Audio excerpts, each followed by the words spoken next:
সংযুক্ত আরব আমিরাত এবং সৌদি আরব দীর্ঘদিন থেকে বন্ধু রাষ্ট্র।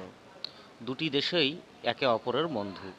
কিন্তু হঠাৎ করে দুই দেশ এখন সামনাসামনি বা মুখোমুখি এবং যুদ্ধের আনাগোনা শোনা যাচ্ছে।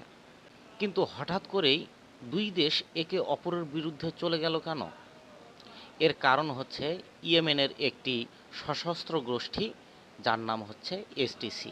এই এসটিসি চায় দক্ষিণ ইয়েমেনকে আলাদাভাবে একটি রাষ্ট্র হিসেবে প্রতিষ্ঠা করতে, এবং এদেরকে পুরোপুরি সমর্থন করে আসছে সংযুক্ত আরব আমিরাত। হঠাৎ করে প্রচুর অস্ত্র দিয়ে সহায়তা করেছে আরব আমিরাত এই গোষ্ঠীটিকে। এই কারণে সৌদি সরকার হঠাৎ করে আরব আমিরাতকে শত্রুর চোখে দেখা শুরু করেছে এবং মনে হয় যুদ্ধ হবে এমন একটা পরিস্থিতি তৈরি হয়েছে।